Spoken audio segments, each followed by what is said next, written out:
मेरा आदर्श दिया ही शुरू करते हैं। नारे तकबीर, नारे तकबीर। हुजूर আকরাম সাল্লাল্লাহু আলাইহি ওয়াসাল্লাম তিনি এমন একজন মহামানব যার আদর্শ ইসলাম ধর্ম অবলম্বী মানুষদের গণ্ডি অতিক্রম করে বেধর্মীদের জগতেও আলোড়ন সৃষ্টি করেছেন।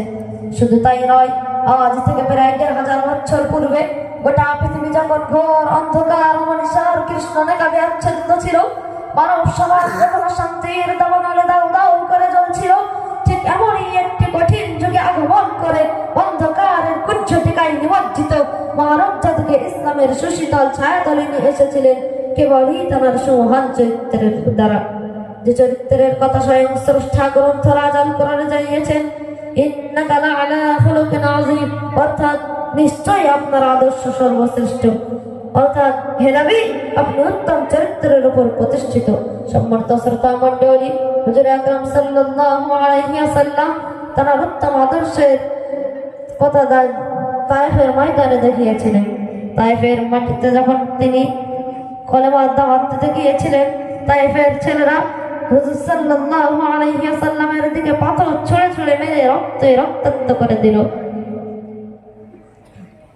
হুজুর আকরাম সাল্লাল্লাহু আলাইহি ওয়াসাল্লামের শরীর থেকে রক্ত গড়ে গড়ে পায়ে জুতা মুবারক এসে জমাট বাঁধল।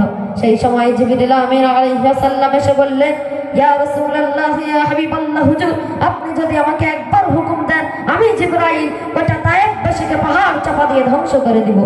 সেই সময় মানবতার নবী আমার বলেছিলেন, হে ভাই জিবরাইল, আল্লাহ আমাকে দুনিয়ায় বদদুআ করার জন্য পাঠায়নি, বরং আল্লাহ আমাকে পাঠিয়েছেন ওয়া আরসালনাকা ইল্লা রাহমাতাল লিল আলামিন, অর্থাৎ সমগ্র বিশ্ব জাহানের জন্য রহমত স্বরূপ করে।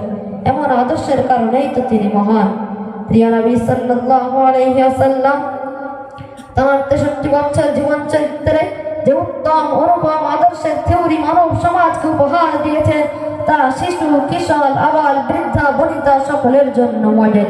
তিনি একদিকে ছিলেন যেমন দয়ালু, ঠিক অপর দিকে ছিলেন অন্যায়ের বিরুদ্ধে কঠোর মনোভাবাপন্ন। কিন্তু তিনি প্রতিশোধে বিশ্বাস ছিলেন না। শত্রুপক্ষকে হাতের মুঠোয় পাওয়া সত্ত্বেও তিনি দীপ্ত কণ্ঠে ক্ষমার ঘোষণা করে দিয়েছিলেন মক্কা বিজয়ের দিন। এমন আদর্শের কারণেই তো তিনি বিশ্ব সমাজে আসন দখল করেছেন। আল্লাহ তাআলা আমাদেরকে হুজুর আকরাম সাল্লাল্লাহু আলাইহি ওয়াসাল্লামের আদর্শে আদর্শিত হওয়ার তৌফিক দান করুন। আমিন। নারে তাকবীর, নারে তাকবীর। দাওয়াত করলে কত টাকা নেবে?